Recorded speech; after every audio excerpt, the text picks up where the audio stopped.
Welcome to the newest and possibly the biggest episode of Avillion and Brayden Talks. The biggest. I mean, it's what we've talked about most on this pod, just leading up to this. I suppose. But yeah, I mean, this is what we've all been waiting for. But first of all, I am joined, as always, by my friend Avillion Talks. Hello, and we are joined by Dr. Pepper this week. Wait, not sponsored. Excuse me. Ambiguous red beverage this week. We can show love. We can show some love. We do. If we're gonna show love to somebody, it should be Dr. Pepper. We both rep the Dr. Pepper. It's been a couple weeks, I think, since either of us have repped the Dr. Pepper. Yeah. I got hammered this weekend, and all of my drinks actually, unless I was taking shots. I had like 2 shots, I think, but all of my drinks were mixed with Dr. Pepper. I had some whole lot of whiskey and a whole lot of bourbon. It's really good. It's really good. I got drunk with one of my best friends, and it was fantastic. But with that soda popping, I think it's time we get into the Super Bowl. Instant thoughts, instant feelings, instant reactions. What do we want to do? You want to talk about a specific topic individually? Like, do we want to go in on Kyle Shanahan to start? Or do we want to be positive and say what this could mean for Mahomes and Andy Reid? I think we need to stick to the principles we started with this, especially now that this is the Super Bowl. Winners first. Okay. Winners first. I think it's only fair. They deserve it. They've just won back-to-back. They've won 3 now. It's officially a dynasty. Officially. I think that's a bigger story than Kyle Shanahan calling 6 straight passes. So I think we should discuss that first. We'll get to it. Believe me when I say we'll get to it. But first of all, congratulations to everybody on the roster. Really good job, guys. But especially, of course, Mahomes, what this does for his legacy, what this does for nobody can even argue with it. If he retired today, he's a first ballot Hall of Famer. Let's get there. Let's not run through the roster congratulating everybody. No. Let's get into it with Mahomes. Yeah. Is he the GOAT? No. Is he on GOAT trajectory? Yes. It seems like it. Trajectory, yes. As well, especially if you look at that chart of comparing the first 96 games of Brady and Mahomes. Mahomes has beat him in literally there's 15 different categories. I don't know. It's just a little rough doing that because I get it, but also because it's Mahomes. The conversation around him is going to be very similar to Brady before he won his 7th. Yes. What's Brady, what's Belichick, but even to a greater degree with Mahomes because Andy Reid is that offensive mind. Right. Now, granted, I do feel as though the style of quarterback play for Mahomes is one that's a little more easily translatable than what Brady's was because, of course, nobody could even argue Mahomes is a system quarterback because he can do everything. Whereas that was a legit conversation to be had with Tom Brady for a very long time. Now, I don't necessarily believe Brady was a system quarterback. I think just like every player, he benefits from a good system, but you can say that about. Mahomes benefits from a good system, regardless of whether or not he's a system. Of course, you know what I mean. But I'm with you as far as what is Kansas City without Andy Reid. But in all fairness, what was Kansas City before Mahomes got there? Oh no, playoff choke artist even with Andy Reid. This is what I was saying with with Brady and Belichick. It's which one is it? Who it's only one? They're both the GOATs at what they do. They came together and we saw maybe the greatest dynasty we've ever seen in sports. All right. Reach that level, it does take both to be at an insane level, and that's just what it is with the Chiefs. Right. And also, I was going to say this. I think so Mahomes is on GOAT trajectory, and I've said this and I stand by it. I still don't think he ends up getting there just because, that's insane to me to do that. But I think the better conversation is going to be greatest head coach of all time between Andy Reid and Bill Belichick. To me, that's the one that I see actually changing. Well, and I do see. Well, that depends because if Andy Reid retires this offseason, I don't think he gets it. We'll see if he does. Do you think he does? I have no idea. I can't pretend like I know the answer. If he did, then if he retires, and I think Mahomes could still win Super Bowls without him. But for sure. I think that Reid versus Belichick. I don't think Reid has an argument if he retires this year. Yeah. Yeah. Okay, I give you that. But I don't see him Mahomes is winning stopping. at least 2 more without any Reid. Like it's gonna happen. I mean, I don't know about It's not two. like We never know. some scrub is gonna come to town and just suck. Like no, they're gonna have a great coaching staff in place. Probably. Hell, it might even be Belichick. Who the fuck That knows? would be crazy. That would be hilarious. As long as they get a good offensive mind in there. But I think if Andy Reid did retire like this season, then I'd be like, oh, I think that's a huge hit to Mahomes' GOAT trajectory. Mm-hmm. Also, because Brady has the benefit of, and actually maybe Andy Reid retiring actually could help Mahomes' GOAT trajectory, because one of the biggest things that helps Brady is winning Super Bowls with different coaches, different winning teams. One with Bruce Arians, definitely. I mean, that team was great, but yeah, of course. Winning a Super Bowl, because it destroys the argument of Belichick made Brady. Well, he just won a Super Bowl with Bruce Arians, and nobody in the world was saying, Bruce Arians is one of the greatest ever do. I mean, great offensive mind, absolutely. One of the greatest, like, quarterback coaches ever in terms of, like, what he did for his quarterbacks. Yeah, credit where credit's due to Bruce Arians, but also Arians had the biggest coaching staff in the league that year. Like, he was clearly a little more hands-off than most. I think he I'd like by far, I think the deepest coaching staff in the league in terms of just sheer numbers of people on the staff. But regardless, I mean, that has nothing to do with Brady. I like Brady's legacy. I think was fully cemented when he won his Super Bowl with another coach. Now, I don't think that being against Patrick Mahomes necessarily means as I know you I think you put a tad bit more stock. I do. I don't put it to like. I'm not like, oh, he's 2-0. That means he for sure is. But also, ever going to be usurped. Regardless of just versus Mahomes, it's becoming more and more impressive beating the Chiefs, because this is still the same kind of organization, system, everything that is steamrolling everyone else. Yeah. Brady did still beat those teams in the playoffs, and they definitely got better. And I mean, maybe you could argue this year probably maybe not gotten better, but like him showing that he can beat these teams that nobody else could besides one guy who we might discuss later. I was gonna say Joe Burrow being injured this season, I think was what put the nail in the coffin for Kansas City winning it all, because his kryptonite was out, it's gone. Yeah, Burrow just got this. Funny enough, Burrow was hurt this year and he started bad, but this is apparently what he always does, starts bad. But we started to see him get hot again. He got cemented as the number 2 quarterback in this league. Yeah. Because of this, like being the only one who beat Mahomes, that's increasingly becoming more impressive. Only active quarterback, and then Lamar wins a second MVP, but then does what he does in the AFC Championship game. All the blame's not on him, but that's he played a big role in that. Yeah, and then Josh Allen shows that he still can't beat Mahomes, and then Herbert doesn't even make the playoffs. That wasn't his fault. No, it's not. It's not. But I don't know. Not doing it multiple years. Allen's capable of doing it. We talked about this. He made the throw that he needed to. Somebody didn't make the catch. He made several throws he needed to that other guys did not follow through on in that game. That was the biggest one. But there were. But for public perception, it's going to matter. Not being able to beat them for multiple years. Well, and really, Herbert doesn't make the playoffs. Legacy is a narrative-driven thing for the most part. Yeah. Legacy is narrative-driven. Some people had Jalen Hurts up there. That has to be done now. So it's like all of this happened, and Burrow is just sat back and he's like, "Damn, I got hurt. Half the season I did play, I didn't even play well, and I just got cemented as the second best quarterback in this league." That's hilarious to me. I think it's pretty funny. I will say Brian Callahan has a winning record against Patrick Mahomes. We'll see. Hey, if Will Levis can, I think next year's going to be more interesting in the AFC, because you'll have. Say what you want about Harbaugh. He's an upgrade over Brandon Staley by a lot. I don't think anybody's disagreeing with you there. So, so the Chargers will be better.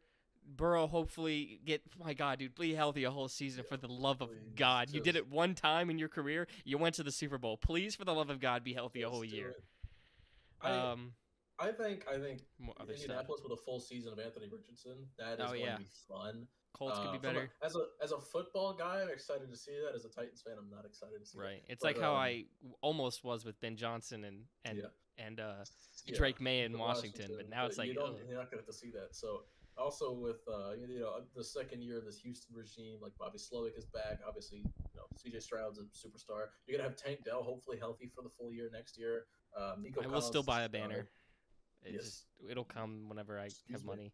Oh, speaking of banner, I got new shit on my wall. I got that Bowie poster was not here last week.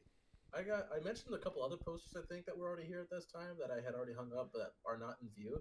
That one's Hey, new though. hey, That hey, one hey, wasn't. hey, hey, Yeah, hey, yeah. hey, hey, There we hey. go. I got new shit on the We're wall. talking Oh, Super Bowl. We're talking football. sorry. Anywho, yeah, Bowie poster. But um, fuck, where were we? Okay, yeah. The AFC is gonna be fun. I still like, regardless of. I mean, I can't say regardless because I don't know what the team's gonna look like after free agency and the draft. It's gonna look a lot better because we have a shit ton of cap space on the 7th overall draft pick. Well, here, let's not get too far But off from the well, Super Bowl. well, no, I know we still. I was just gonna say, I don't necessarily have crazy expectations next year, but I do think 2025 could be phenomenal. But anywho, yeah, you're right. But let's get back to the matter at hand here. This was interesting. This was really a tale of two halves, I suppose, because San Francisco played way better than the score. They were beating the shit out of Kansas They City. were Like, both wasn't sides even of the close. ball. Wasn't even close. They were dominating this game everywhere but the scoreboard because they kind of shot themselves in the foot a couple times. A CMC fumble. Well, and then the muff later. I think that was the second half, but That was a tough one. That one really was the turning point of the game right there. Was that muff in particular? It wasn't his fault. Now we know why he went for it when you see the playback. His teammate touched it. That was a but great decision. He needed to have like dived on it instead of just trying to pick it up like he did. I agree. It's always best to when the ball is live, just secure it. Especially when you already have possession and you don't just secure it. And they were probably up at that point, right? I think they were up by 3. So just dive on that fucking thing. But the biggest thing... That may have been when the game was 10-6, actually. I'm not sure. The biggest thing... Well, also, that blocked kick ended up saving them. That extra point, that extra point was huge. Massive. But you know what? Let's get to what everyone's really talking about. 6 straight passes, causing 2 straight 3-and-outs. You have Christian McCaffrey and Elijah Mitchell, and you have a lead in the Super. Kyle Shanahan with a lead in the Super Bowl throwing the ball. Name anything more inevitable besides death and taxes. Shit pissed me off. Why does he keep doing this? I don't know. This is not his first. He blew a 25-point lead doing this shit before, and he's still doing it. How do you not learn your lesson? This is why you don't have a fucking Super Bowl. This is what, like, I love Kyle Shanahan, right? But like every time I'm ready to fully come around on him being that guy, it's this shit all over again. It is like, when are you going to learn from your mistakes? Like, stop trying to like, he is smarter than most, but he still needs to stop trying to outsmart himself and just run the fucking ball. You have the offensive player of the year in the backfield. You have the best running back in the league by far. Because even if you don't pick it up, even if you go 3-and-out, you go 3-and-out with clock killed when you have a lead. Yes. God, that shit was so fucking aggravating. And then also, like, I'm going to put like 80% on Shanahan, but also like Purdy just couldn't get the ball to those guys. And I know that sometimes it was great coverage, but he went like 4 of 12 on 3rd down. You just can't do that. Again, majority onto Shanahan and some of it to the Chiefs for great coverage, but Purdy still got to get them the ball. That is still a cornerback duo of L'Jarius Sneed and Trent McDuffie. I understand. Right, like it's not easy to throw the ball on those guys, and not to mention the D-line's fantastic. Like everybody knew Kansas City's defense is what got them here. Yeah, right. Like they've been a monster. Yeah, Spags was calling lights out this whole season, and deserves to be one of the highest paid coordinators in the league. I think he should get a nice little raise this offseason just for funsies. Probably first ever coordinator to have what do they say 3, 4 Super Bowls? Something like that. I don't know. He's too like old to like get hired as like a head coach, but he's plenty good enough to keep being the DC for the next however long he wants to be until he wants to retire. Nobody's gonna complain. So if Andy Reid did retire, do you have him be head coach for like a year while you look? Because I don't know if you find somebody right now. You could promote Spags if you wanted to. They could promote Matt Nagy. I'm not saying I would want that to happen. I'm just saying it's a possibility. He has head coaching experience. He has a fraudulent Coach of the Year award in his trophy case. Oh, fuck. That's him winning that, Jason Garrett winning that. There's just some funny Coach of the Years out there. Yeah. I was gonna add Vrabel to that list, but he deserved it. It. Yeah, it's like you're doing a little recency bias. 2021, Mike Vrabel absolutely deserved that award. 90 players on the roster with a 1 seed. Yeah, he deserved Coach of the Year. But Matt Nagy. But getting carried by Vic Fangio deserved that award that year more than Nagy did. It was his defense that brought Chicago that far. Yeah, but obviously that's not how that works. But anywho, yeah, like realistic options for Kansas City if Benny Reed retires, Bill Belichick's on the market. I can't imagine. I feel like he'd go for the 3-peat. I think so. Well, Yeah, okay. Now that you mentioned that, now that they could be the first team ever three-peat, I think ultimately he does Which come back. I mean, I always pick the field. Anytime it's one specific team or the field in Mm-hmm. super competitive sports like this, I always pick the field. Football is probably the most difficult sport to be dominant in and year out. It is hard. One It is injury really and hard things to can really stay change. consistently great in the NFL. It's ridiculous. So Chris yeah, Jones is probably a free agent. And when a player wins a Super Bowl, I'm always like, does this mean, hey, I want to win more, so I'll come back, or hey, I got the Super Bowl, let me get the money, like let me get more. I never know. Player. Depends on who. Depends on the Yeah. guy. Depends. I mean, that's every free agent. But it, you also it really factor in, depends hey, you got 3 of them things. Yeah. It's What not more just do you really one. need? Yeah. Well, for some guys, especially guys who are a little older, like free agents at or nearing their 30s, if they've got multiple rings at this point, they're probably more worried about their family and their future and probably securing that generational wealth. So the extra million or two is going to mean a lot more to somebody who's like 30 than it might to somebody who's 27. He also showed a willingness to hold out already. And I know it wouldn't be a holdout, but like in terms of like, I love this team, but I will be away from it if needed. And he did prove his impact to the team by that holdout because they got the deal done right after that Detroit loss. They're like, all right, we learned our lesson. Yeah. Here's your money. Come back, please. And yeah. Did Chris Jones get a sack? I don't remember. I don't think he did because I kind of wanted to make this joke because everyone was upset that T.J. Watt didn't win Defensive Player of the Year. And if he had, and honestly, I felt good about any of the 5 guys winning it. I was like, you know what, this is great. These are all great candidates. I would have been fine with any of them. So if TJ had won, I wouldn't have thought it was a bad pick. But him not winning is not robbery. No, hell no.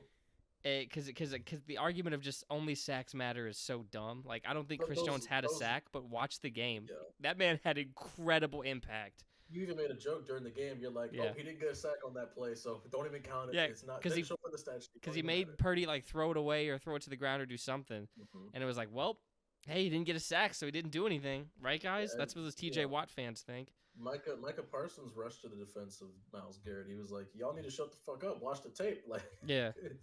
Myles was getting double. I think Myles' double team rate was like twice because I think TJ was about 17. I think Myles was about 34. It was. I looked at it. I was like, why is TJ Watt not getting doubled more? I was kind of confused. But they still have Cam Hayward. They have Nick Herbig. They have Alex Highsmith. Like they got dudes on that. But like, granted, but like Parsons was doubled like a good bit more than TJ Watt, and Dallas has more dudes than anybody. Yeah, I was like, so like, damn. If you're gonna double one guy, because if they're rushing 4, you got 5 on 4, you double one guy. It's gotta be scheme related. Has to be, but it's just wild. But anyways, would have felt good about any of those candidates winning. Even and call me a homer, even Deron Bland. I think the pick 6 record is like, hey, that's historic, and it is the most valuable thing a defensive player can do. Just score with a turnover. Yeah, like that is valuable play in football. I would argue is a defensive score. Yeah, if you look up winning like the record of a team when they have a defensive score, it is probably just the most insane win percentage you've ever seen. You can make an argument for special team scores, well, but I think like you already know you're getting the ball back. To me, those are pretty on par. But I guess like a punt block touchdown is about the same as a pick 6 in terms of what it really does. Yeah. You know what I mean? But nothing is where a blocked field goal return for a touchdown. That's got to be the best. I was gonna say because that's like that's a 9 to 10 point. Well, 9 to 11 really. Yeah. But I was gonna say the most impactful play really might just be like if a team marches down the field and it's a goal to go situation and then you throw the pick 6 like a 105-yard pick 6. That to me is like there's no more demoralizing play because you thought you had a touchdown. You marched all the way down the field. You thought you were about to hammer it in. That's why the greatest Super Bowl play is maybe the second might be like the James Harrison. James Harrison was what I was thinking of just now. To me, number 1 is Malcolm Butler. I mean, end of the game, but James Harrison would probably be number 2. Yeah, I mean that's. What was it 92-yard pick 6 or something like that? Something crazy. I thought he caught it like right at the goal line, so it might have been like 99. I think it was 92. I don't think it was 99. Maybe. Something like that. It was in the 90s though. It was a long ass return. Yeah. Went the whole way. Very impressive. But yeah. You probably want to talk about Juwan, right? I mean, that man almost won Super Bowl MVP. Oh, my main man, Juwan Like, he really Jennings. almost won that thing. So, fun fact about that touchdown pass. One, he had that same play at Tennessee. It's not the first time he threw a touchdown pass. He did that at UT as well. But also, not the first time he threw a touchdown pass because he was a high school quarterback. And not only was he a high school quarterback, he was a higher rated recruit coming out of high school than either Patrick Mahomes or Brock Purdy. I think they were both 3 stars.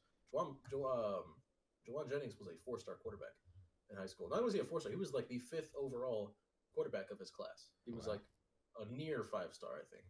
So 5th overall QB, and of course, obviously ended up playing wide receiver. But he was a really good wide receiver in Tennessee. There was the Hail Mary play against Georgia. Everybody knows that Josh Dobbs threw. Shout out Astro Dobbs. But Juwan Jennings in this game blocked his ass off, as he always does. I don't even need to say that. And if you've never seen Juwan Jennings blocking highlights, I promise you they are fun. They're an entertaining watch. If you've never seen Juwan Jennings blocking highlights, he makes blocking entertaining because he is a straight dog. It's incredible. It's hilarious. He had a touchdown reception. He had a touchdown pass, and I think he only had about 40 yards, but still the impact he made on the game with some of the he made a big catch late in the game in the 4th quarter, and like I said, 2 touchdowns as well. Like that Super Bowl MVP was in the bag. Had San Francisco won this game, I voted for him like 30 times. He drew the foul that kept their overtime drive alive. That's true. He did draw the foul. That was huge. I was like, well, because I was like, well, Niners just squandered it, and then he drew that, and I was like, well, never mind. They have life. Yeah. Well, and at some point, I think in the 4th quarter, the officials just retired. Or at some point, because that 3rd and 10 that Kansas City converted on their last drive in regulation or second to last drive in regulation. Donovan Smith wasn't just holding; he horse collared a guy into the ground, and the ref just didn't see it. And what should have been a 3rd and 20 ended up being a huge completion. So, but then in San Francisco's next drive, I think there was a clear block in the back on like an 11-yard Christian McCaffrey run, and it was a Debo handoff, I think, and it went for about 9 yards, but didn't call that one either. Like I think the refs just said it's my day off. Until I'm watching the Super Bowl. It's like Jason Kidd. It's like, coach, make an adjustment, guys. I'm trying to watch the game. Dude, Jason Kidd, they're on a 20-0 run. Please call a timeout, guys. I'm watching Luka Magic. Call the timeout. So, yeah. Speaking of trying to watch the game, Kyle was trying to watch that high-powered passing attack instead of just getting into the offensive player of the year. Look, obviously, Kyle Shanahan knows more about football than I'm ever going to. Well, not situational football, apparently. It's getting to a point where it's like, yo, Kyle, you're starting to become a fucking idiot. I'm going to say the issue there, the fact that he knows so much more about football than I do gives him room to overthink the situation. Whereas I, as the casual observer, can say, hey, you should just give the ball to Christian McCaffrey. He does the thing of, like, some coaches where they're like, they think I'm going to do this, so I'm going to do this other thing. And it's like, yo, they think you're going to do that because that is what you need to be doing right now. Nobody is worse at that than Arthur Smith, but Kyle Shanahan's probably a close second. Kyle Shanahan's definitely the best coach in the league that's guilty of that, but good golly, does it happen too often for it to be comfort? Especially too often in the Super Bowl at this point. It's happened like 3 times. He's 0-3. And then the other one, I don't even remember. I don't really remember exactly what happened in the 20-10 one. I was gonna say they were up 20-10 at one point. But I just don't remember his play calling if it was like the same. I feel like it wasn't. It was the least bad offender, I think, of the 3. I don't think it was amazing, but also there was that Emmanuel Sanders touchdown that Jimmy Garoppolo just overcooked. That also might be why, because people talk about that one more. If Brock Purdy had started that game, well, obviously Purdy was like a freshman at Iowa State or some shit, or not really a sophomore. But either way. Actually, he may have been I think he was a freshman. Purdy makes that throw. Purdy makes that throw. Purdy makes that throw to Emmanuel Sanders. Makes that throw. We're pro Purdy guys here. Yeah, generally speaking, pro Purdy. Not like insanely pro Purdy. Not like there's people that go too far. Think he's top 5, but like we are generally speaking pro Purdy here on this pod. We both think he's like in like the 12 to 10-ish range, maybe 9 if you want to speak up there. Like he might be the best NFC quarterback just because the NFC has no quarterbacks right now. That infusion of Caleb Williams and then either Drake May or Jaden Daniels is going to go crazy. Yeah, needed. It should be Drake May, but I could see Washington taking Jaden Daniels if they wanted to. Like there's gonna be some teams in the league that have a higher grade on Jaden. Also, a healthy Kyler Murray. Oh my God, I can't wait. We've already discussed this. He's an MVP candidate. We're also pretty pro Kyler guys. We both, I think we already early just feeling. We're also saying Cardinals playoffs. I mean, it's obviously we got a long ways to go before you and I make our playoff predictions. But as of right this moment, I like them a lot. So we'll see where that goes. But yeah, I'm very and the Cardinals were pro Kyler. Like I don't think any room like the noise outside was they're gonna trade Kyler. Are they gonna? Nobody within the organization I think was ever like. No, Jonathan Gannon looked. I mean, at the very least, like he can keep a team together, and that's a very important thing for a head coach to be able to do. Especially when you come to the year knowing you're not there yet. Yeah. And when they're losing like they are. How do you keep a locker room motivated? Because they started out strong in terms of like being competitive early and beating Dallas. They beat Dallas, by the way. Do you remember? When? I do remember that. Anyways, we got the 2 seed. It's fine. Kept them well, especially I think Kyler coming back does help with that. In all fairness, it's much easier to energize a roster knowing your starting quarterback is coming back. Like, hey, yeah, we're not doing great, but we got Kyler back. Let's see what we can do with Kyler now. And it was a lot, even more fun with Kyler in there. So, yeah, I have a great feeling about Arizona next year. They're building something pretty cool. Yeah. Is there anything specific that you else wanted to talk about in terms of the Super Bowl or anything? Shout out Ice Spice and Blake Lively was up there too with Taylor Swift. Shout out. Who's Blake Lively again? Is she Ryan Reynolds' wife? I think so. Yes, I think so. I think Blake Lively is married to Ryan Reynolds. Jason Kelsey got to meet Ice Spice. That picture was pretty funny. That dude, a lot of the captions people were putting on that was pretty Oh my God. So am I the shit or the fart? Ice and Spice, just how I like my margaritas. Hi, I'm Jason. That one, I think that's what he actually said. I think that's what actually happened. I think somebody recorded that and then quoted that because there's no way Jason didn't say Ice Spice and Taylor Swift being like genuinely good friends like that is kind of just like out of nowhere. I fucks with it though. I don't know. I fuck with it too. I told you that. I was like, I was like, what do you call it? Ice Spice was on a remix of one of Taylor's songs that she dropped. Yeah. That's where I guess that's where it started. But fucking, they were like, "Oh, you're a dope ass woman who makes music. I'm a dope ass woman who makes music. We should be friends." Yeah, it is. And then they were. Good for them. What are your thoughts on Travis bitching at Andy Reid after that Pacheco fumble? You know how I feel about Travis. Yeah, I know how I feel about Travis. That's why I came here to incite rage. Yeah, I was like, dude, like he's been insufferable this year. He really has, and like he went into this season as like a player I really liked, as like just his personality and everything. I've always loved Travis Kelce. Yeah, he has lost me this year. And I think he'll come back. I think this off season is gonna be like me. Healing back from the wounds that Travis gave me, and I'll be ready to go back into a positive relationship with him. Hopefully, if Travis comes back down to earth, yeah, I'm willing to come back down on Travis as well. It's like I would gladly accept Travis back into my life with open arms if he stopped being a bitch. I know, it's like, okay, he's being a bitch. Stop throwing around. Do not throw around Justin Tucker's stuff. Don't shove your head. Don't do that. Don't scream in his fucking face. Yeah, just because you're not getting the ball yet, and it's like, yes, let him know you want the ball. That's fine. Don't make physical contact with him. He was upset the backup tight end missed the block, but it's not like Travis is an incredible blocker. That's not what he's known for, right? It's not like if Travis was George Kittle, he'd have an argument of like bitching about not being on the field for a blocking play. But excuse me. He's not George Kittle. He's got a different skill set than George Kittle. He's not the blocker Kittle is. He's a fine blocker, but is he like a great blocker? No, that's not his game. He's gotten better over the years. It's never been his game. Right. So would he have made the block? Probably, but like maybe there's no reason to bitch at your coach over it. You don't even know that you would have made the play. It's too early in the game to be like getting into it with your coach like that. Yeah, it's ridiculous. But yeah, he's been pissing me off. I've let it be known. It's funny how I hate everything around Taylor Swift, but I like Taylor Swift. Yeah, I got no issue. Well, I was gonna say I got no issue with Taylor Swift. Her private jet emissions, I do believe, are a serious problem. You should not be taking. You have no business taking a 13-minute flight.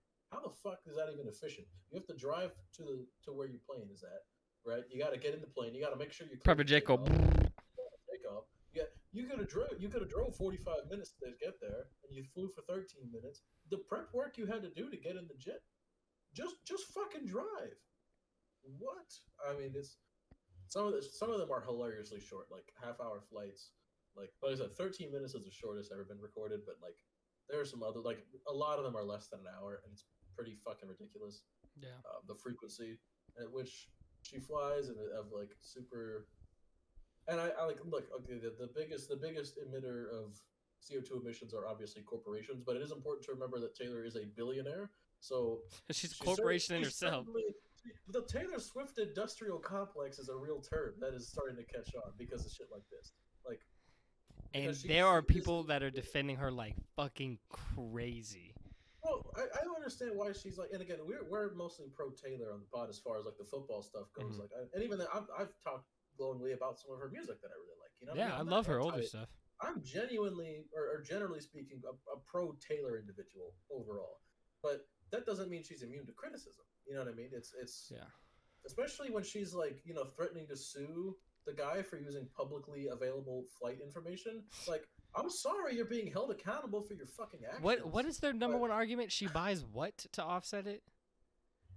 I don't remember. She buys something that is like designed to like you buy this and it does this and to offset carbon emissions, but it's like, yo, just don't emit them. Carbon tokens or whatever the fuck it is. But she also like printed out like 80 bajillion different vinyls for her last album, which is not only bad for the environment, it's bad for smaller artists who want to get their albums printed on vinyl. But I mean, it's supply and demand. There's a limited supply, and if Taylor Swift's hogging all the vinyls, making a fucking clock out of different colored Midnight's vinyls, then like smaller artists can't get their albums pressed because there's no records left because Taylor took all of them. You know what I mean? It's ridiculous. So she's not. I'm sorry, we're getting a little off the Super Bowl topic here, but Taylor was at the game, so it's whatever. But I would say like pro Taylor Swift, with the exception of mostly just environmental impact. Like I think she could do a lot better, but you know, that's not everybody's. Well, I think everybody should care about it because we only have one planet. Like, I hate to be that guy. We this is our only home. If we fuck it up, that's it. We're kind of your only home. All right. You got a plan that I don't know about. You gonna take me with you? Me and Elon are going to Mars, brother. Mars ain't even the move. I'm about to go terraform Venus.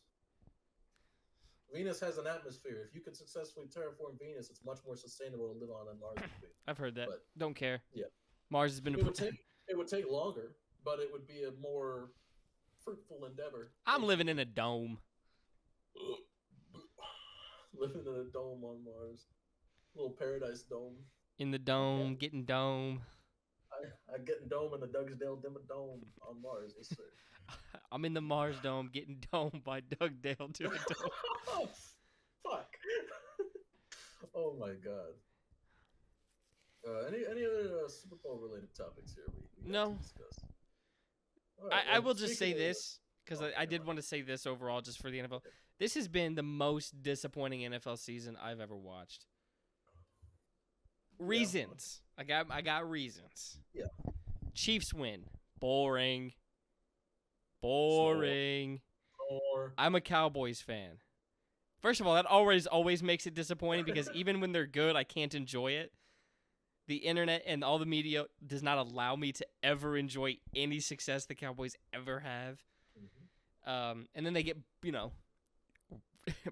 butt fucked in the playoffs by the youngest team. One of the youngest teams ever. I think the youngest team to ever make the playoffs. At least offensively, I think they were. I think so. And the next then, closest age in the NFL was like a year and a half older. Yeah, so insane. Chiefs win, boring. I'm a Cowboys fan. That always is annoying because of how I get treated. The Cowboys themselves, how they performed in the playoffs. Joe Burrow gets hurt, so I don't have that to enjoy.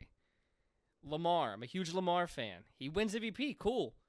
Shits himself in the playoffs, and it's like, well, I might have to accept that he's not built for the playoffs.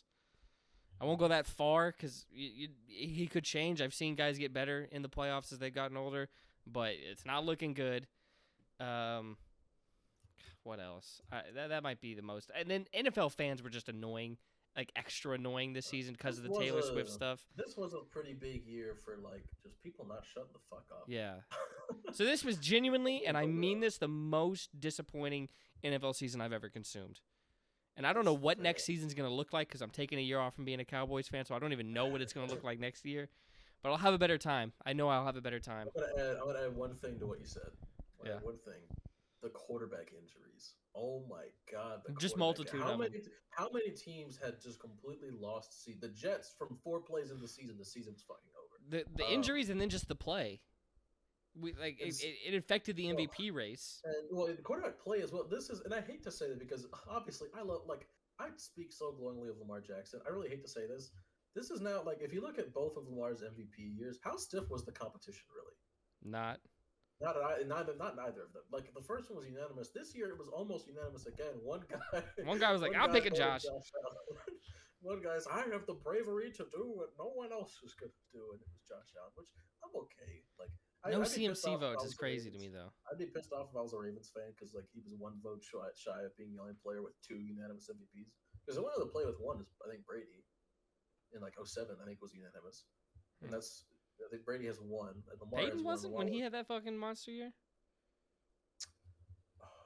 Shit, I don't know. Maybe somebody voted somebody else as well. Because didn't Drew Brees also have an incredibly ridiculous year that year? Maybe. I think so. I don't know. I think that was the year Brees also went off but didn't win MVP. Remember it was the argument of Brees has had 5,000 yard seasons and hasn't won MVP once. Brees has had these MVP caliber seasons. There was always somebody else who was just a little bit better than him that year, and it's come the fuck on, dude. Ridiculous. So I don't know, but looking at excuse me, looking at the NFL season overall, the way. It's Cincinnati as well. It looked like the season was lost when Burrow got hurt. Then he came back and they won a few games. It was oh, we're back. And then no, it was lost again because Burrow got hurt again. And it's well, fuck, Especially when they beat San Francisco, I thought for sure, all right, this is a playoff team again. Welcome back, Cincinnati. Good to have you here. Nope. The only quarterback I'm not too upset got injured is good old Deshaun over there in Cleveland. I was okay with that one. Also. They gave us the Joe Flacco Renaissance, which what it did for the Comeback Player of the Year award pissed me off a little bit. Because if you're gonna give it to any quarterback, you should have given it to Baker because he at least played a full season, whereas Flacco took a team that was already on playoff trajectory to the playoffs and it got blown the fuck out round 1. Okay, fine, whatever. He was fun, but Damar Hamlin also kind of died on the field and came back to life. I feel like I heard people I'm glad they didn't give Damar a sympathy award. It's not a sympathy. That man literally died and came back. Was medically, and he did also have a lot more first place votes. But I think the voters for Comeback Play of the Year were either it was basically all or nothing with Damar Hamlin. They were yeah, he deserves it. It's a lot of the way people are. The barometer on Damar Hamlin was no different among the voters because he had 8 more first place votes. Excuse me, and still lost because so many other people didn't even have him second or third on their ballot because so dumb. Because they were no, he didn't play. It doesn't fucking matter. Did he play a single snap? If the answer is yes, he should have won. The man died. Died. And what's crazy is everybody, even before Alex Smith stepped back on the field, everybody unanimously agreed because he didn't lose his leg, he should be Comeback Player. Do you remember that? Even before Alex Smith led them to the playoffs, basically, because he came back, he won. He was everybody was yeah, for sure. As soon as Alex Smith gets back on the field, he's Comeback Player of the Year. Why did nobody carry that? Alex Smith almost loses his leg, and he's locked for an award. Damar Hamlin lost his life for 5 seconds. Literally fucking died. Not just a limb. He lost his life for a few seconds, sure, but he lost his fucking life. How is he not a lock? After that, Joe Flacco plays 5 games, throws 14 touchdowns. It looks fun. Haha, Flacco's back. Flacco's back. Do you see Flacco's back? Who fucking cares? Who gives a fuck? It's so stupid. So stupid. There's no other award I have a serious issue with. Puka Nacua was just unlucky enough to have the best wide receiver rookie season of all time when CJ Stroud had the best rookie quarterback season of all time. I can't complain about that. Will Anderson as well. And Kobe Turner was great. Jalen Carter was great. Devin Witherspoon was great. That was a tight race. I'm okay with. Like I said, Houston having both. I think they both deserved it. There's a lot of guys that you can say deserve Defensive Rookie of the Year, but you can't say Will Anderson isn't one of them. So that's fine. I can both those awards I can live with. And then for Opoy and Depoy, I think they got the right guy anyways. And obviously MVP, I've been saying it all year for the most part. I had, I did have that Brock Purdy prediction for a week, but we're not going to talk about it. Everything else, though, I've been pretty pro Lamar all year, so I naturally I'm okay with that. But yeah, I think to your point about this maybe not being the most entertaining season of all time, I'm kind of with you there. It wasn't my favorite. Just too many lost seasons, too many the pool somehow of teams that could win it all somehow felt deep and shallow at the same time because it didn't feel like anybody had really separated themselves besides Baltimore and San Francisco, and then Baltimore doesn't even make it to the Super Bowl, and San Francisco does not play a complete game in the Super Bowl, so it's tough. Yeah, it's tough. But yeah, and then I guess also the final note is a lot of people are putting Mahomes second all time now. I have him third. I still got Montana too. Because I just, to me, it was just like, man, 4-0 in the Super Bowl, no interceptions in the Super Bowl, had like a 5-touchdown performance in there somewhere, which is crazy. I still got him too. But it's going to take Mahomes rubbing one out real quick to pass him. What do you call it? That Troy Aikman tweet does get funnier every year when he's like, "Okay, they say Patrick Mahomes already has 38% of my touchdown. Talk to me when he has 33% of my Super Bowl." He was. He was completely fair to say that at the time. I think it was the original tweet was also fair because I think Troy Aikman's one of the most overrated quarterbacks to ever play the game. I'm not going to hold you. That nothing to do with him being a Cowboy because I love Roger Staubach. I think Staubach's pretty consistently considered the better one. Well, don't tell Gabe's mom that. Oh. Apparently, they get pretty heated in the really in his household over Aikman versus Staubach. I'll tell you right now, it's Staubach. I pretty consistently hear Staubach, but that's interesting. I didn't know that about Gabe. I don't know. Yeah, well, he told me that one time because I told him, I'm like, yeah, I think Roger. He's like, don't say that around my mom. It's like that's a really heated discussion. Did she think he was handsome or something? I don't know. Has she ever seen Jay-Z? She probably got to think Jay-Z's handsome if that's the case. I won't make assumptions about his mom, but there's a joke there about what could be different between the two that might make that not true, but I'll leave it be. Oh, okay. Anywho, yeah. Apparently that was from what he told. I don't know if it's still like that, but like 5 or 6 years ago, whenever I posted this, I think I said this when New England played the Rams in the Super Bowl, so that would have been 5 years ago now. And I think it was that night that I'm like, yeah, I think Staubach's a little better than Aikman. He's like, don't say that around my mom. So I did not say it around his mom, but it's funny. Yeah, generally I'm not very high. I feel like he'd have a pretty mediocre career if he wasn't on the most stacked roster in like the history of the league. I was gonna say, I really think those Cowboys teams might be like them, bro. I think they're them. In terms of like in an era, consistency in an era, because before the salary cap, when Jerry Jones could just shoot money out of his ball sack and then put together whatever team he wanted to. Yeah, like I'll take the team with Dion, and that'll to me that's just the best roster symbol. I'll just say that. Yeah. Emmitt Smith, Michael Irvin, Dion. Come on now, that's insane. You know what's odd to me? What? Now, and I think Cowboys fans that choose to flex this are a little embarrassing. The fact that they've won a Super Bowl more recently than San Francisco because they won it the next year. Why does San Francisco not get shit for not having won anything this millennium when Dallas, I guess, has won it more recently by 1 year? I don't know. The joke's always on the Cowboys fans. I feel like fans are somewhat as insufferable as Cowboys fans. I think the Niners are they're just like the Cowboys, but they edge a little longer. I guess. Yeah, honestly. They just make it a bit further, but they still can't finish. Yeah, they edge a little longer. They're like, dude, we're so good. It's the year. They just fucking know. That's what it's always been. I mean, they've lost a lot of Super Bowls recently. They've lost the two, of course, in the last few years. They lost the one against Seattle. Excuse me. So I guess 3 in the last decade, or 3 in the last 11 years, I think. Three, something like that. Either 3 in the last decade or 3 in the last 11 years. But either way, so I've been burping a lot. The Dr. Pepper done fucked me up. But I do think it's a bit. I feel like they don't get maybe quite as many jokes made about them as they deserve. If everybody's gonna talk about, VHS tape is the last time Dallas won. Well, the same can be said for San Francisco. They also have 5 Super Bowls that they all won in one era. Cowboys is 2 eras.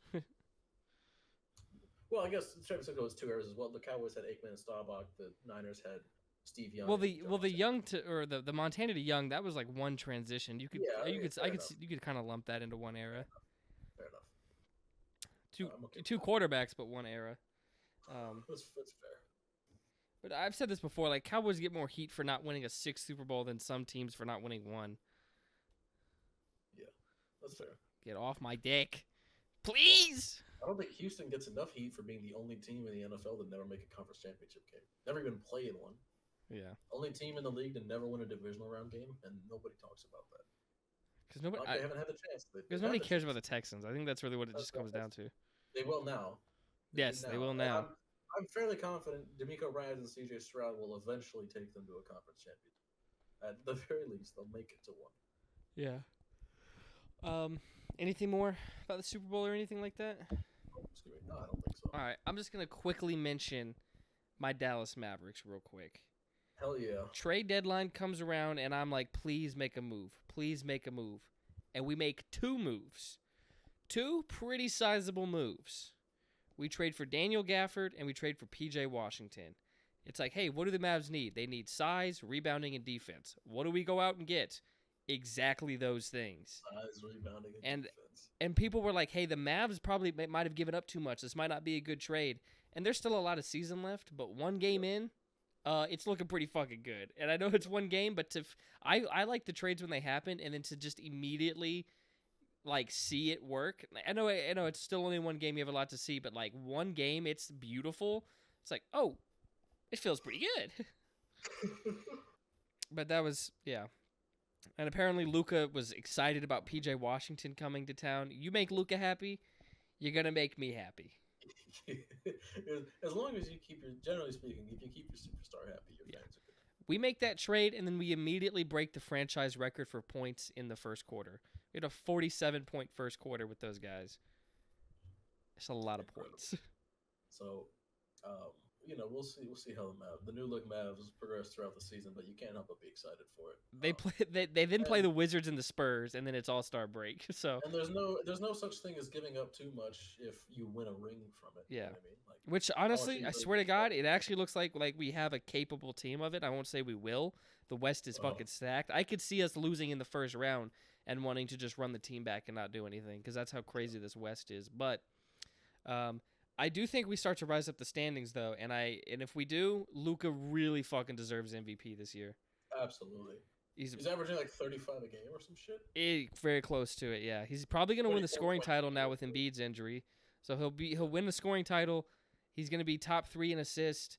If we get a top, I just want tops. If we just get a top 6 seed, because Jokic won it with a top 6 seed, with like a 6 seed. Russ won it with a 6 seed. If we get top 6, Luka deserves the MVP. If we stay out of the play-in, Luka deserves the MVP. Yeah. He's also been playing a lot better on defense this year than he has previous years. Like he's actually a positive on that side of the court. He's not this cone. He's not Damian Lillard or Trae Young like people try to talk to be. He's actually not Trae Young. He's actually a pretty good on-ball defender. Surprisingly, he knows how to use his size and leverage, just keep a guy in front of him. But it's looking pretty good in Dallas. I'll just say that. I remember when people used to argue Luka and Trae Young for like long term after the rookie years.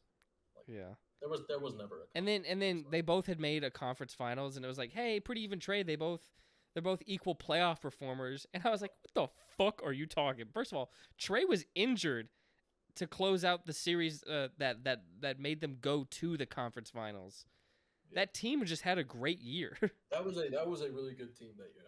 That Hawks team was nice. They just gelled well together, and they made it to the conference finals. But they got hot. They got hot at the right time. Yeah. But yeah, I mean, I just wanted to shout that out. I love those moves. I wanted to give them some love, and it's I'm really high on the Mavs. I've said this I thank God every day that Luka plays for the Dallas Mavericks, and the Cowboys have really given me no joy as a fan. Fucking the Dallas Mavericks have. It's not much, but like my all-time like just like single moment, because the whole game it kind of leads up, but single moment as a sports fan is Luka hitting. It's game 4, first round of the playoffs. We're playing the Clippers. It's 2020. This is bubble. They're in the bubble, and Luka hits that step back game-winning 3 as time expires, and I'm in the car watching it on my phone because we're having to go to my sister's birthday dinner, which is why I know the exact date that this was, because it was my sister's birthday. Yeah. And I watched that shot go in. I'm like, oh shit! But God, love that moment. And then just for a playoff run, the most fun I ever had was when the Mavs did make that conference finals, and like that everything that went on with Phoenix in that series to be able to beat them in humiliating fashion. Like the most joy I've ever gotten as a sports fan has been from the Mavericks. Hell, the Rangers. I'm not huge into baseball, which is why they're not number 1, even though they won a championship. That still gave me more joy than Dallas ever has. The Dallas Stars have made a Stanley Cup Finals, and I saw some of it. Again, not as invested because I'm not as invested into hockey, but every other Dallas franchise has given me more joy than the Cowboys have. It's really fucking annoying. Speaking of basketball, the Rick Barnes collapse has come early for the University of Tennessee Basketballs. Rick Barnes already has his calendar set on March because we look like shit right now. So hopefully we figure it out before March so that the Rick Barnes collapse can resume when it's supposed to. Hopefully just a bit later this year than normal. I at least want to make the Elite Eight this year. This team is good enough. But like I said, with the Rick Barnes collapse coming early, we'll see. We'll see how that goes. Yeah. I was going to say one more thing about basketball because Memphis was pretty active at the trade deadline. However, in ways that I do not like. Once Steven Adams is gone, they must know something about his medical. That probably just all. I think that's what it is. Well, that I can live with. But then they traded Xavier Tillman, and that really made me sad because I love Xavier Tillman. I love centers who are just a little bit too short for one. Like that's the thing for me in basketball. I love 6'9" centers. Like fuck yeah, PJ Tucker, go out there and. You remember when PJ Tucker played center for Houston? He's like 6'6", yes. 6'7", and when they traded, who did they have that they traded? I don't remember, but they must have traded Clint Capella. That must have been when they traded Clint Capella. Yeah. So they had PJ Tucker at center for a year, and it like worked. Like the small ball Rockets were pretty good. And then small ball hasn't really worked since. No, the league went back to size. As a Mavs fan, let me tell you right now, the league has gone back to size. And now the Mavs finally caught on. It's been aggravating. We had like no centers, and then we drafted Derek Lively and trade for Gafford. Now we have great ones, but yes. Excuse me, goodness gracious. My allergies are these fuck ass allergies. Whooping my ass right now. I took an allergy med earlier. I don't know how well it's working. We'll see. But Xavier Tillman is gone, which makes me sad. I love Xavier Tillman. I think Jaren's just gonna have to average 48 minutes a game at this point because he needs Thibodeau coaching him. We don't have. we need Tibbs to come coach Memphis. Hey, probably better than Taylor Jenkins. Actually, definitely better than Taylor Jenkins. To be honest with you. Yeah, Tibbs does love playing his stars for way longer than he should. If Tibbs was coaching Memphis right now, Jared would be playing a center 48 minutes a game because he's it. He's literally all we have, I think. I don't know who else is on the roster. We also traded David Roddy, which sucks because David Roddy really embraced the tank by just being terrible when he was out there. But that's okay. And we'll see. We'll see what happens. But we're not taking for Wemby because he was already in the league. So we shall see. We shall see what goes on. But not a great time to be a Memphis Grizzlies fan. That's for damn sure. Yeah, I mean, we'll see what goes on next season. If you guys sign like Nick Claxton, because I think he's a free agent, that would change everything. That you. Mm-hmm. But yeah. Are you want to get into the top 3? Let's fucking do it. All right, guys. Top 3 of the week. Cartoon Network shows. For a second, I was like, which network did we say? I was just gonna clarify that, but I'm like, that's gonna spoil it. All right, I'll just let you lock in. And yeah, it was. We did decide on cartoon. So, we have a game plan here a little bit. So next week it's Nickelodeon, and the following week it's just in general shows we grew up with. We'll probably do Disney. Oh yeah, we can throw in something else in it too for sure. But I was like, well, initially we were gonna do just shows we grew up with, and then I'm like, well, I'm having a pretty hard time narrowing this down, and so we're just gonna divide this up by network instead, and then we'll narrow it down in a few weeks. But as of today, Cartoon Network. And am I going first? I believe Yes. that's how this works. Yes. Yes. Um, number three is fuck. I had my order set. All right, I know number one. Number one's locked in. Number one's been locked in. Number two, locked in. Okay, number three. I'm going to go. Actually, I have one honorable mention that I will give along with number three. The honorable mention, it's not higher because I haven't seen this show since I was really young, and I don't know how well it has aged. I think it's aged well. Just off the top of my head, I remember being really good. I think it probably has aged well. But honorable mention for me is the Marvelous Misadventures of Flapjack. Do you remember? Do you remember? You remember Yes, yes, yes. Okay. I Whaley think and it probably has aged well. I need to watch shit it. was weird. Well, that's not, that show was really fucking bizarre. That's why I feel like it's Yeah. probably aged. I have an well. That show was honorable mention too. Then. okay. Um. You do yours, then I'll do my number three afterwards. My honorable mention is just going to be Young Justice, and the reason it's an honorable mention is because I discussed this when we just did top 3 TV shows. Period. So that would be number one. Also, but also because of it's kind of weird because it was the first 2 seasons on Cartoon Network, and then it's been bounced around. But I mean, I fell in love with it in those first 2 seasons, so Yeah. it would have been number one. But since I talked about it elsewhere, I'm just gonna leave it there. But you're number 3. Number three, I'm going to go with regular show, and that show was anything but regular. Was wonderful. It was a little bizarre, certainly, in all the right ways. Of course, the premise would be pretty simple, at least the beginning of the episode. Mordecai and Rigby, do your job or you're fired. And then the side quest that they would go on en route to getting the job done. Or to not do the job. Would be biblical. Like, ridiculous. So, for sometimes it wasn't about work. It was just, you're being a little bitch, bro. Go ask her on a date. And then he gets pushed out of time completely. Oh, yeah. That episode. I don't know. That episode was crazy. Just, Rigby had a point. bizarre stuff. So, he did have a point, though. He was trying to get Mordecai to stand on business. And you know what? It worked eventually. So yeah. He was like, yo, get out of your head. Just talk to her. Step the fuck up. Yep. And then for Rigby, it was easy. He just said, bam! 2 tickets to opening night. You want to go with me? Oh, sure. You know what I mean? It's that easy. Just go talk to her. Just go talk to her. Yeah, so easier said than done, though. As much as Rigby has a point, your boy be feeling like Mordecai. So I wish I was more like Rigby, but I got a little Mordecai in me. I do got some Rigby in me, though. I got some dog in me. I got some aura. Hey, when it comes to... Mordecai showed some dog. He killed his friend. That takes a lot of dog. He didn't mean to, though. He said, "I'll kill you." Oh well, he did announce it beforehand. I guess maybe there was some intent there, but yeah, just the batshit insanity of. Oh my god, I have another mention just for fun. Gumball. I can't forget about Gumball.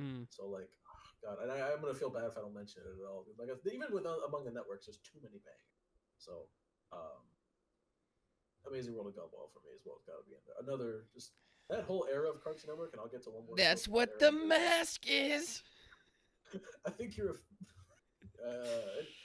My mic must have cut off after before I could use the F slur. Anyways, Brayden, it's your turn. My 3. Oh, it left my head. Oh, my top 3 kind of left my head for a minute. Regular show. Because I'm 1 and 2 is bouncing around. Yeah. I'm gonna go with number 3. I'm gonna go with Teen Titans. Yes. Not Teen Titans Go. It's underrated though. It's fine. Underrated. You just got to disconnect it from the other show. It's fine. You treat it like a different property. It's hilarious. Yeah, but fucking hilarious. Hilarious might be too strong. I mean, it has hilarious moments. There's got plenty of episodes that are just flat out just really fucking funny. But Teen Titans. How many awakenings do you think like Starfire and Raven are responsible for. Well, they're responsible for at least two of them. These two fellas right here. Being like, yep, women, yep, for sure, women. Well, we've discussed it before. Like I said, when I was younger, it was mostly Starfire, and as I got older, I'm like, okay, I fucks with them, but I see the vision. You know I what see I mean? the vision. So, yeah, It's I'm funny like, how a little more trauma makes you like Raven a little bit more. yeah, I think the harder you grew up, the more into Raven you are probably. But like I said, I still see both. I appreciate the bubbly little Oh yeah. like if you have a chaos addiction from childhood trauma, you're going to love Raven. But if you need like she can fix me, that's what Starfire is. You know what I mean? Like, are you a she can fix me or are you a or I can fix her? Like what yeah, are you? Because I look at Raven and I go, I can fix her. I look at Starfire and go, no, she can fix her. I look at Raven and I'm like, take me down with you, please. Ruin my fucking life, bro. Yeah. I'm begging. Azarath. Yes, I agree. So yeah, I mean that's a great pick, of course. Yeah, I can't argue with you. But love that shit. Great show, great storyline. Slade, fucking top tier villain. Like Robin's apps, like the relationship between Slade and Robin, crazy. But yeah, Teen Titans top tier. You're number 2. For Teen Titans Go, the movie, the ending where Robin stops the credits and goes, "Wait, kids, ask your parents where babies come from." Oh, that's yeah. That shit was hilarious. But, oh fuck. Oh, yeah, number 2. And this is one I plan on rewatching soon with the friend of mine I just got drunk with this weekend. And that would be Adventure Time. Like I said, this whole era of Cartoon Network, the Amazing World of Gumball, regular show, Adventure Time-ish era, went so unbelievably hard. And they all have some, like, they're all very different in tone, but in terms of, like, you can turn on an episode and have no idea what the fuck you're going to be looking at. And, like, the story is like they're disconnected across episodes, but somehow time does go forward, and you can tell something is being built. Like all three of these are kind of a similar like show for me. I still have a hierarchy of them, of course, but Adventure Time is probably my favorite of the bunch, just because it's also like it combines like crazy like fantasy elements to it. I'm all about that shit. BG3 game of the year, but just goes insanely hard. Just you never know what to expect episode to episode. And honestly, the relationships that Finn had among the characters in the show in general, there's a lot of like really mature things that are discussed, and like good like even honestly good mental illness representation in the show. I would go as far as saying like, and in general, in terms of any kind of representation, I feel like the way Adventure Time tends to mirror our own world in some ways is pretty groundbreaking for a kids show. So yeah, shout out Adventure Time. In fact, it might even be number 1 now that I'm thinking about it more. But I do have a soft spot for my number 1 that I'll get to it later. Okay, you done? Yeah, I'm done. You're good. All right, my number 2. We already talked about it. My number 2 is regular show. Fuck yeah. Regular show, I've watched back some episodes recently. That shit still is just it's good. Incredible. Yeah. Yeah, it's fantastic. Show's awesome. I won't get too into it just because we just talked about it. But coffee. Yeah. But yeah. Chamomile tea. When I was a kid, I liked Mordecai more, but now Rigby might be him. You know who been him though? Skips. Always dropping the sage wisdom whenever it's available. You know who's also him? Mom! Fuck you! God damn it, Jacob! You can't do that to me. I can't. Set me up for it, man. No, but Muscle Man always. I was supposed to be like, what? And then you were supposed to say my mom. All right, what's your number 1? What's your number 1? I'm sorry I done fucked that up. What's your number 1? I'm sorry I ruined it for you. What's your number 1? I gotta apologize. Are you wearing the grippy socks right now? Oh, you're wearing shoes. Yeah, just wear some shoes. Shoes. Yeah, I just came back from a trampoline place. No, from the mental ones. Okay, we took that different places. Well, they both provide you with grippy socks. Anywho, number 1. This show is a great balance of nostalgia. It has also aged incredibly well if you watch it today. Some of the things they did with the animation were very clever, even at the time. The art style is wonderful. I think it's a very pretty looking show. It's very colorful, um, and it's very funny. It's very entertaining. I like episodes are short, so you can just kind of do what you want to do with it. It's Chowder. Chowder for me. Oh, that is a great Chowder one. not only is like I said, like I grew up. I was really young. Chowder was around when Flapjack was around that I mentioned earlier. Right. But the reason Chowder is up here for me is because I can confirm it has aged beautifully. If you watch Chowder today, it is just as good as it was in the 2000s. Chowder is fucking incredible. Rada. And there are so many episodes I can remember vividly. Like the one where they switch bodies and Chowder is in his body, is in Schnitzel's body, and he's like, "Look, forklift," and he lifts up this giant ass fucking fork while he's in Schnitzel's, because Schnitzel's strong, so he can just pick that shit up. That episode where it's like they go through like the fountain or some shit. It's Chowder and Gazpacho. They go through, I think, a fountain or something. They end up on like the other side of town. And it's like dark and like it's like a rundown ass neighborhood or whatever. I don't know. And then I don't know if that's the episode or if it's a different episode where he thinks Chowder got turned into minced meat and he starts crying and he's like I don't know. Gazpacho's fucking hilarious. One of my favorite characters in the show. There's the episode where that super rich guy comes to town and he's like got the ice cream and Chowder's trying to steal a lick and he slaps him, so he just bites the cone from the bottom and just goes starts slurping it down from there's so many iconic episodes of this show. One of the most iconic audios of like money means no animation, and they actually cut to the voice actors just chilling in the studio. And when Chowder's talking about when he might settle down, maybe think about having one. Incredible. Yeah, God, I love that show so much, man. Every character is insanely memorable. Like they all have, very unique traits. It's even then, like the communication just from rada. Like Schnitzel is arguably the most expressive out of them all. Which, granted, he has to be because he's not actually saying anything, but you can always tell what he's thinking just from. He's like the Chewbacca, Chowder. Like you always know what he's saying. Right. So, excuse me. Yeah, number one for me, Chowder. I'll let you have the floor here, sir. Give us your number one. My number one. So it started when an alien device did what it did. And it stuck itself upon his wrist with secrets that it hid. Mm-hmm. Now, he's got superpowers. Mm-hmm. He is no ordinary kid.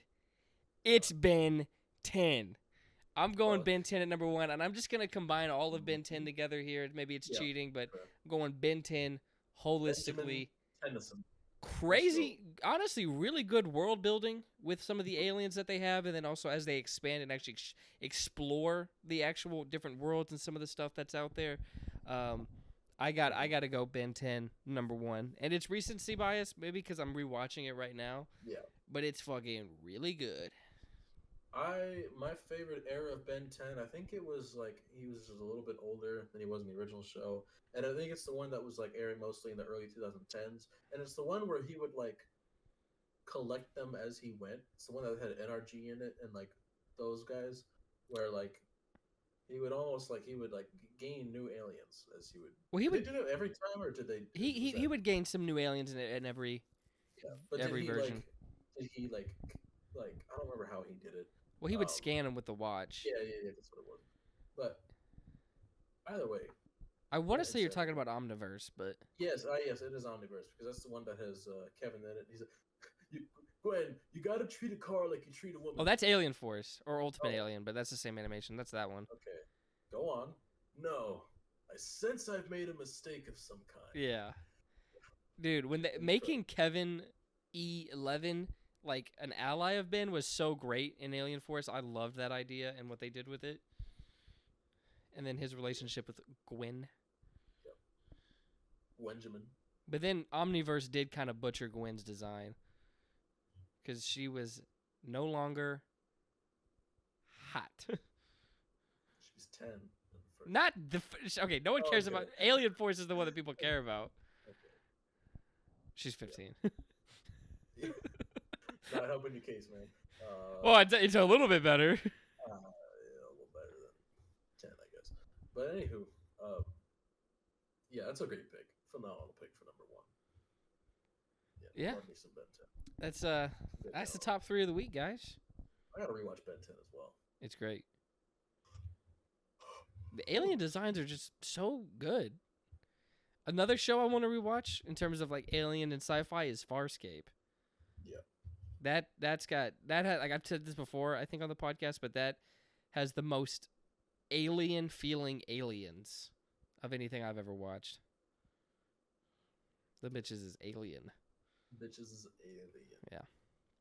If you think about it, you could go nuts with alien designs, like in theory, like because they're alien. They don't have to look anything like us. They don't have to be bipedal. You can have them bitches can have like 70. They can be like legs. They can be like Drake and have 3 legs. Yeah. Oh yeah. Absolutely. Did you see the leak? I never actually saw it. Oh, I saw the video. Unfortunately, because I heard somebody else was like, "Damn, I can't believe the Jags did this," because it was sent to like a group chat that I'm in. That's a lot of Jags fans. Like, man, I can't believe the Jags just traded him or whatever. And I clicked the video. And it's just Drake smacking his meat. Bro turned his mic. Speaking of smacking his meat around, I took my mic and muted it in the process. But yeah, Drake was just fucking like he had a fucking hose on him. So I didn't see it, bro. All right, how big are we talking? Oh yeah, like 9 inches minimum. And they said he was soft. So yeah. See, and I also heard the league might be fake. Like I don't think Drake's come out and talk about it yet. I've heard the league might just be like a fake video because it looked like one of them like what do you call it? One of them like fake like big extension things you could put on that like makes it like long because it looked like he was just the way people are describing it. I think it's fake. Now I haven't seen it, but the way people are talking about it, I'm like, yo, no way, dude. Dude, it was huge. It was huge. He was smacking his meat around like Drake just needs to come out and show his dick. He needs to come out. Yeah, Drake just needs to be like, hey guys, this is me. This is my actual penis. So, like T-Pain was on stream and people were asking about it. He's like, I don't know why y'all so like just let Drake smack meat. Like, why y'all worried about a man just smacking his meat around? Like, let him smack meat. So, because if it's fake, Drake, you need to come out and like please give us a little breather. All the jokes though was like he's too perfect. I was saying Drake's gotta come out and be like, y'all, it's a little smaller than you might think. Like it is not. I do not got the 20-footer. I don't got the python down there. I'm sorry. So, he definitely has to be a shower. No way he gets much bigger. There's no way. Yeah. If that's he's real. Definitely a shower. Shout out growers for real. Your gut feeling. You think it's fake or real? I don't think. I feel like it was fake. His team would have made a statement already though. Would it? Drake might be like, no, we can let that out. That's fine. They could think I'm smacking my meat around. So to me, that doesn't say one way or the other. Gut feeling, I don't think it's real then. Yeah. The way people are talking about it, I'm like, yo, no. I mean, it looked like him, but there's plenty of Drake lookalikes out there. You know what I mean? Yeah. So, what if it is him, but he does have an extendo on? He was sitting butterfly. He was sitting like this. Butterfly? He was sitting like this with his legs like this. He was just smacking it around like that. Oh, that pose, actually. Maybe that was Drake. Like I said, I think it might be Drake with an extendo. Right. We'll see. Maybe he was rocking that shit on the... That's it. I'm breaking into Drake's house, and I'm making him show me his cock. The last song going. I don't know. But yeah, I mean, it was actually just huge. Damn. Hey, we've spent enough time, I think, talking about Drake smacking meat. Yeah. But... Live reaction, guys. I'm going to look at it right now. No. I don't... no, the video got taken down. Oh, you can find it. I'm sure it's somewhere, but I couldn't find it. Not that I was looking super intensely, mind you. I couldn't find it again. I really fucking just because the link that had been sent to me wasn't available anymore afterwards, so I was like, that's weird. So I was like looking to see if it was anywhere else. Come on, Elon. All I could let us see the meat. All I could see was women like on Twitter just getting harched thinking about Drake schmacking meat. But anyways. No, babe, the big ones hurt too much. Yours is fine. Fuck. So real. So real. I've been told that many times in my life. So, Yeah. Should we move on? Are we done talking about Drake smacking his meat around? Or I guess. if we must. Ow, why did I get dizzy all of a sudden? Let me drink some more water. Too Anywho, much Dr Pepper. too much. No, too much is drizzy meat. Your The blood's drizzy going somewhere else, brother. blood belongs to my sweet today. I guess we could just go on to what we've been on. What have we been on? I've been listening to music. I don't know if you knew this about me. You make the same joke every week. I don't know if you guys know, but I like music. I'm actually making Gabe a playlist right now. I typically started last night. I think I just put the first song on there just to get it out of the way, and then I added. I think it's about 30 songs on there now. I think 35 or something. So I'm making Gabe a playlist. Shout out Gabe. I told him I'm making it one. Never mind, he knows. I told him today, but texted the group chat. Let me get in the playlist. But yeah, he doesn't know what's on it yet. I haven't sent it to him yet. I'm not gonna send it to him until it's like I don't know if it's ever gonna be done because every time I think I'll add a song to it, I'll just add a song to it. But like when it's like presentable, when I have a title for it as well, because I haven't named it yet. Doesn't have a name. That's half the work. That's what I'm saying. That's why I haven't sent it to him yet. I'm not sending him a playlist before it even gets named. Like, yeah, you're right. Hell no. So, but anyways, no, baby. I've been listening to albums as one does. There was as you do, as I've also stated on this pod, I don't listen to albums. Okay, but anyways, I was listening. Unless your name's an F. As I do, and I listened to. Fuck. Hang on. Let me. Fuck. Shit. This out. Bitch.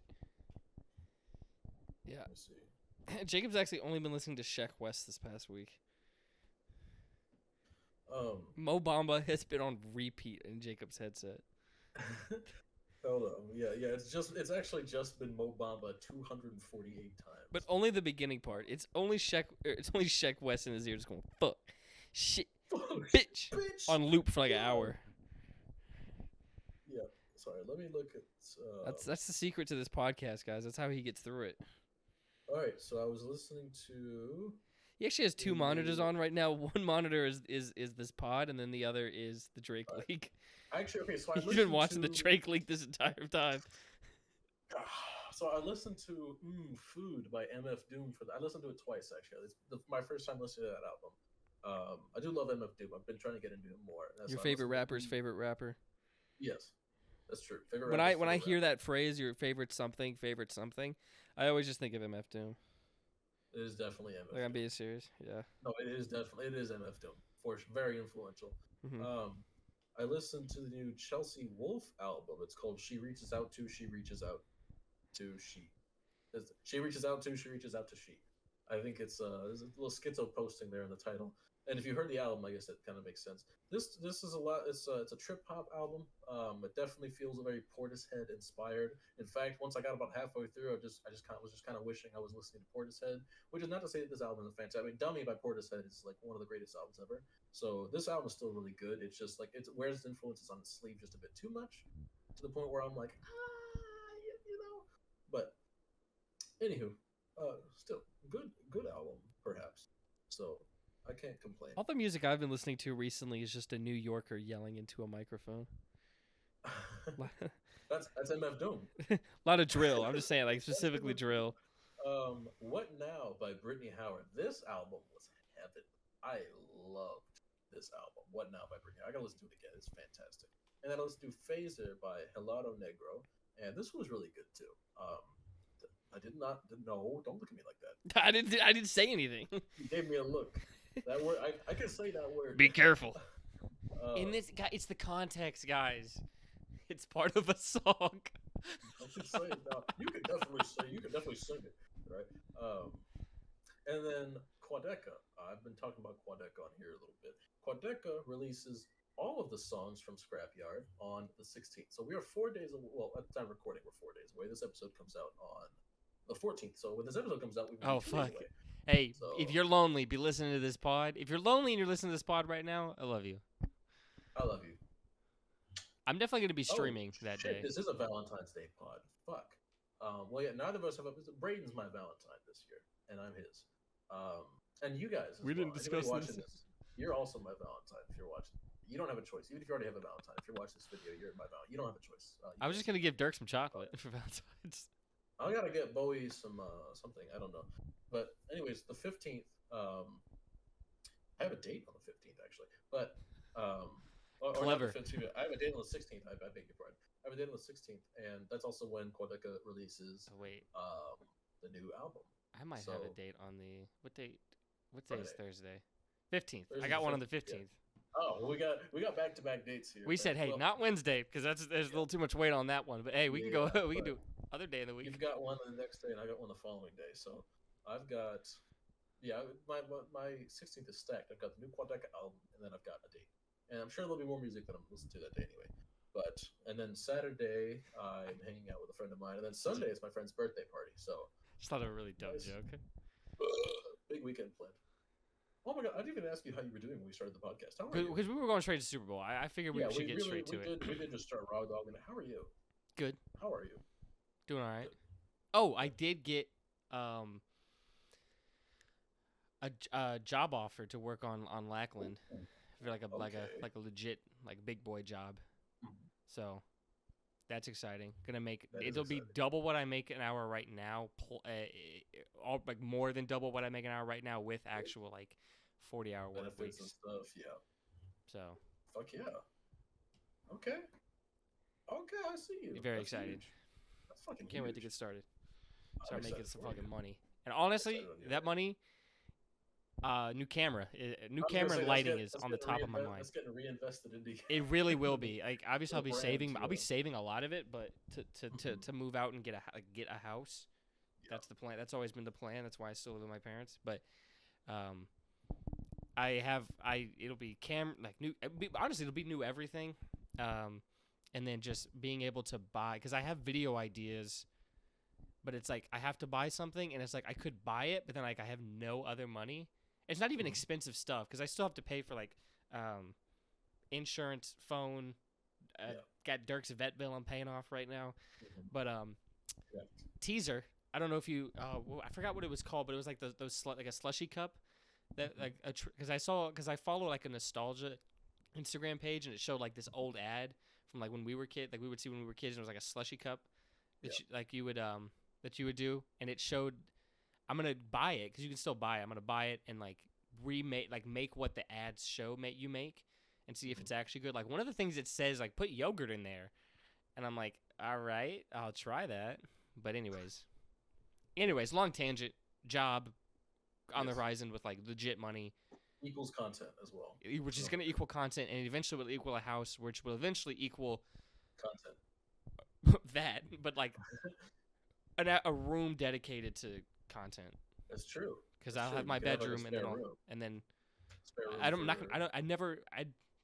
I don't think I'll have a guest bedroom because I'm like, fuck. If you're coming over here, we're fucking. Anyways, because I don't like people coming over to my house.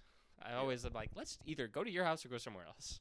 Yes. So if you're coming over to my house, I love you. We're fucking. And Yeah. So either that means we're bros enough that you can just sleep on the couch, or you're in the bed with me. yeah, and we're fucking. So, which if I'm there, if I'm visiting you, we're obviously you guys know what room I'm sleeping. Also, I Anywho. could fucking sleep platonically with another dude in the bed. Absolutely, I've done it before with one of my best friends, like Although, multiple times. I do cuddle stuff in my sleep. So my fear is that I will just grab you in the middle of the night. You're taller than me. I could be the little spoon. Go get it on. Come on now. And you got them big muscly arms. Fucking. But Dirk shares the bed with me. Hey, he can share the bed with me too. I love him. I love little Dirkio. Big fan of Dirkio. Yeah, let me know. Anyways, that's what's up with me. How you doing? I'm feeling pretty good. I had a great weekend. I had a fantastic weekend. So my sister's birthday was on the 6th, the last episode we recorded. So it was that day. I did not end up going out to eat that night because my mom texted me like, "Hey, traffic's terrible." So she said, "Let's just do it Saturday." I'm like, "Okay, awesome." So my mom and sister came here on Saturday, and then we went to Ford's garage. And then my friend came over much later that evening, and then we got hammered. It was awesome. We were hanging out on my kitchen floor for a bit. We didn't go to bed until 6 a.m., and then we woke up at like 10, and then went to IKEA. I saw my work mom at IKEA. I don't think I told you that. I saw my work mom at IKEA. Work mom. My work mom. Yeah, I saw my work mom at IKEA. One of my coworkers. She's my work mom. I saw her at IKEA. I got to meet her son that she talks about all the time, which is really cool. So, and then at IKEA, because my mom got me that gift card for Christmas. I think I mentioned I got an IKEA gift card. I hadn't used it yet. So I thought you froze for a second. Okay. I bought some dishes. I My bought a bad. blankie. I bought a pillow. Pillow. I bought a fake plant. I bought like a mixing bowl to like just like season my chicken in or whatever. And then I had $30 left over on the card, so I'm like, fuck it, we're getting lunch. So, um, so we got lunch. So I pretty much used the whole card that day. But honestly, I needed some retail therapy anyways, and I needed stuff at IKEA, so I got my stuff. I was very happy little man. Oh yeah, I went thrifting today for just to get out You of the house. did, and you found some heat. I found some heat. Tell the folks about the heat. I mean, the crown jewels are There's a literal crown in there. lawn flamingo, Yes. steel, fucking Steel. steel, $1.99 steel, Hello. and then a hat, a nice pink and purple hat. Purple's my favorite color, so I love the color, and it says "This girl can." Yes, and I think you should wear that everywhere you go for the rest of your Dog, life. I'm gonna wear it out. And I don't know. It's just I don't know how this is gonna sound. It's like I don't know, just being like a 6'1", relatively built dude, With this like girl not can. a skinny. Like at the very least, I'm not skinny Yeah. or too skinny at least. Wearing this girl can't. Like I weigh like 220 right now, 6'1", 220. Yeah, I could be a little strong safety. Yeah. I could come Something like I could come in and help some run plays every now and then. Little Cam Bam in you somewhere. But anyways, Playing yeah, the scissor role for the defense. Yeah, I get it. me wearing this girl can. I like that. I think so. I fucks with it heavily. Yeah. The Goodwill near me is like mid. The Salvation Army near me, that's the spot. That's where the heat's at. Yeah. Which I just need some. There were no baddies out when I was thrifting. Man, you gotta go to You go for the baddies. You stay for the heat. the heat. Yeah. Where do I gotta go? Tell me where I'll go. I'll fucking go there right now. Hot topic. Hot topic. That's where you gotta go for. You don't even gotta buy nothing. You can window shop. You gotta go to Hot Topic.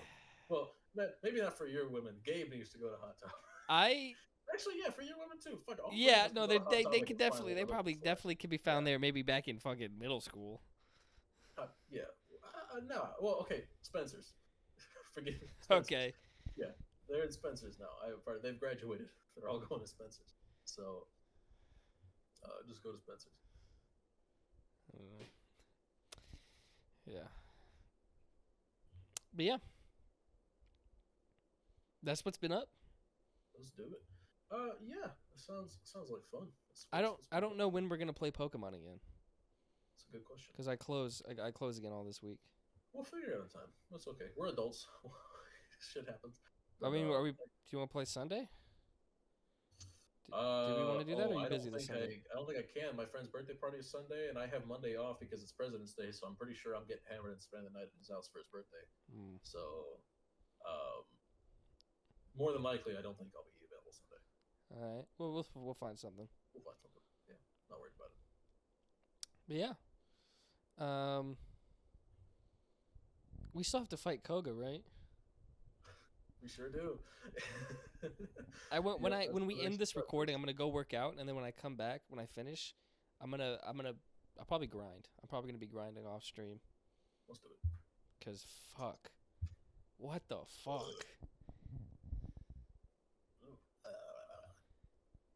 Do you think we're gonna lose a Pokemon? I'm not putting any bad juju in the air, so I don't know. If you think we're losing, You heard it here first, guys. Jacob thinks half his team is getting wiped in the Koga fight. Oh, brother. All right, I think that's gonna do it for us. Don't worry, the bad karma is just gonna circle back around to me. Alakazam, or I don't have Kadabra. No. No. Oh my god, if you let your Kadabra die, you will never hear the end of it from me, dude. I'm gonna be so mean about that. If anybody else dies, I'm gonna be totally fine. But like, if you let your Kadabra die, I'm gonna be so fucking mean about it. I'm sorry. It's gonna be the dumbest way too. Oh, what do you call it? You're gonna leave it in on another psychic type, thinking it's fine, and then it's gonna pull out Dark Pulse or something, which is illegal. It doesn't exist. I was Doesn't like, that's matter. not gonna happen. Dark type doesn't exist in the game. Doesn't matter. You're getting Dark Pulsed and or no, excuse me, because it's got a high special test, so it's gonna be physical. You're getting Foul Played, which didn't exist until Gen 5. You're getting Foul Played. Yeah, it's gonna happen. Alakazam, no, or Kadabra, no, Kadabra, no. What did I name it? I named it something mean. I'm pretty sure because it's Kadabra. I don't remember. I couldn't get Kadabra, but is it AJ Brown? Oh, you named one of mine AJ Brown.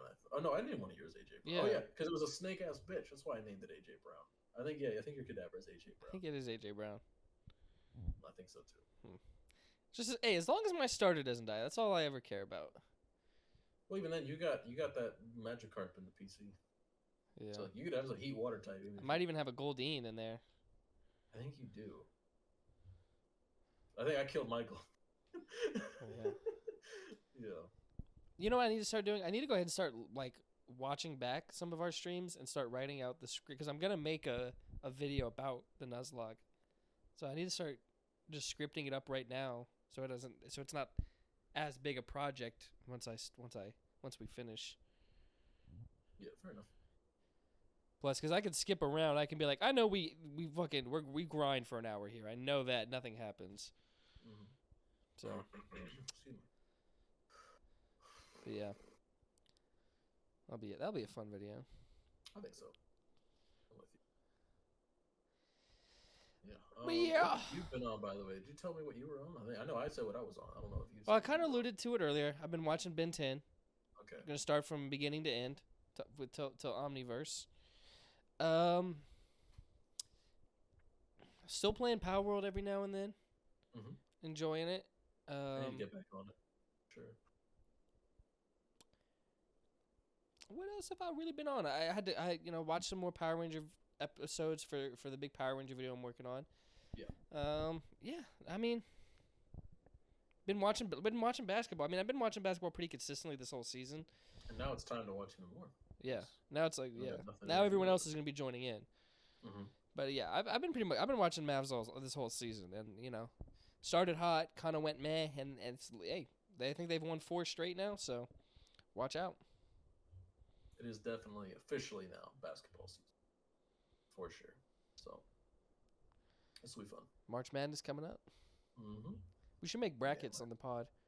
We should make brackets. I'll have nothing to go off of. I have not watched a single college basketball game, but I started out 8-0 last year, and then after the next 10 games, I was 18-8. So, or excuse me, I was 10-8. I beg your pardon. Damn. So, it collapses quick. I remember I was in like the top 1% in the world of bracket. Are you schmecking meat right now with the? No, sorry, it's my stomach. I know. I saw. I was just fucking with you. Let's get the pod deleted. Don't worry, I'm not working with what Drake's working with. I don't watch college basketball except I occasionally watch the occasional Vols game during the regular season. For the most part, I'll average 1.5 Vols games in the regular season before. I've watched half, so I got to watch one full game and I'll hit my season average. So I watched half of Tennessee versus. I think I watched half of Tennessee Bama because we were beating the fuck out of Bama, so I tuned in and we continued to beat the fuck out of Bama. But what happened? Yeah. So I had nothing to go off with last year, but I started out 8-0. I felt pretty good about it. And then overall, I don't think my bracket survived much after that. So not ideal. Yeah. All right, guys. I mean, I think that's gonna be it, right? Mm-hmm. All right, guys. Thank you so much for watching. We'll still have plenty of content. Gabe has a draft out, a mock draft out that we could probably go over next week. We should react to That'd be so cool. Let's start reacting to the shit Gabe puts up on his articles. I guess we'll do that together because I did that. I kind of wanted to do that individually, but it probably would make sense to do it together. Yeah, let's do that. But yeah, we should have him on one of these weeks to explain his picks. To talk about it. Yeah, we'll see if we can get him on next week. We'll just talk get to him him for a more in-depth analysis. But we'll have plenty of stuff to talk about, guys. So keep tuning in, even though no one is. Hopefully, even though they'll be a little more, since we're maybe a little more flexible now that it's the off season, we're not working around games. Maybe Gabe can tune in a little more often. We get a couple Gabe appearances every now and then. We'll see. We'll see. But that's gonna be it for this pod. Thank you guys so much for watching. Next one will be over on Avillion Talks as always. If I don't forget to upload it. But go ahead and like this. It's like 2 weeks in a row, or Yeah, two pods in a row. As soon as this episode's over, I'm posting the Yeah. previous week. But go ahead and like this. Subscribe for more. I think I'm at 316 right now. Look at you go. Progress really slowed down. Absurd work. But yeah, that's going to do it. Subscribe. Still hitting 2K before the year's over. Do more. I wish. But that's going to be it, guys. Thank you so much for watching. And as always, keep gaming. Peace.